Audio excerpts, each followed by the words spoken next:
आप सबको सुना रहा हूँ, इसे आप अवश्य श्रवण करें।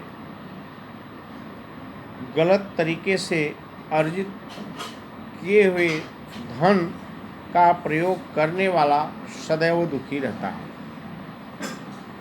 पांडवों ने जब जरासंध को मारकर उसके खजाने को लूटा और लूट करके जब ले आए अपने महल में, अब महल के खजाने में रखे, तो उनके वंश में राजा परीक्षित पैदा हुए। एक बार राजा परीक्षित महल के खजाने को देखने के लिए गए तो उन्होंने एक सुंदर सा मुकुट देखा और उस मुकुट को अपने सर पर लगाया। उसी समय उनके दिल और दिमाग में परिवर्तन हुआ, जिसका अनुभव उन्हें स्वयं हुआ। राजा परीक्षित एक बार जंगल में शिकार करने के लिए निकले तो एक मृगा को मारने के लिए वो काफ़ी जंगल के अंदर चले गए। वहाँ शमी ऋषि अपने कुछ शिष्यों के साथ तपस्या में रत थे।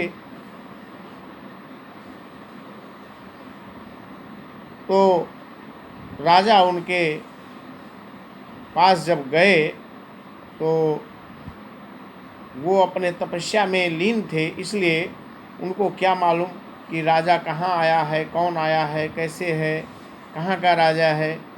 लेकिन राजा परीक्षित को अहंकार हो गया कि मैं यहाँ ऋषियों के सामने आया और मैं इस राज्य का राजा हूँ, फिर भी उन लोगों ने मेरा स्वागत नहीं किया, मुझे प्रेम से मेरा कुशल क्षेम नहीं पूछा। उनको थोड़ा गुस्सा आया और वो एक मरे हुए सर्प को शमी ऋषि के गले में डाल दिए और डाल करके वहाँ से चले गए। उसी समय कुछ ऋषि कुछ ऋषियों के बच्चे वहाँ खेल रहे थे। श्रृंगी ऋषि उनके लड़के थे, वो स्नान कर रहे थे तालाब में कुछ दूर पर। तो उन लड़कों ने जा कर के कहा कि श्रृंगी, आपके पिताजी के गले में कोई मरे हुए सर्प को डाल दिया है। इस पर श्रृंगी ऋषि बहुत क्रोधित हुए और गुस्सा में आकर के उन्होंने श्राप दिया कि जाओ, तुम्हारे इस कर्म से मैं बहुत दुखी हूँ और तुमको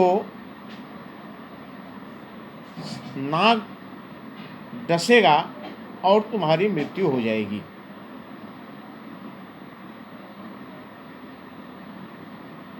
इतना सुनकर के अंतर्ध्यान से जब निवृत्त हुए शमी ऋषि, तो उन्होंने देखा कि श्रृंगी ऋषि ने बहुत बड़ा श्राप दिया है उस राजा को, जो हम सभी ऋषि मुनियों का हमेशा स्वागत करता था, फल फूल खिलाता था, हमारे राज्य में अमन चैन था। इतना बड़ा श्राप नहीं देना चाहिए था। अंततो गत्वा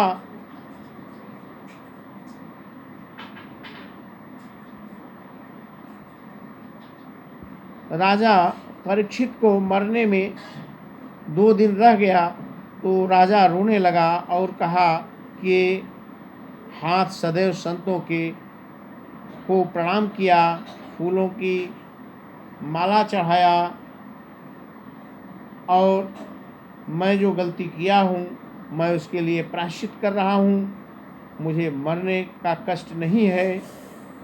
मुझे इन संतों के नाराज़ होने का बहुत दुख है। मेरा इस मुकुट को धारण करने से हृदय परिवर्तित हो गया था। तब राजा ने विचार करके कहा कि वास्तव में कलयुग 4 जगह पर रहता है। पराई स्त्री के पास, मदिरालय में, सोने की लालच में, पराये धन की लालच में,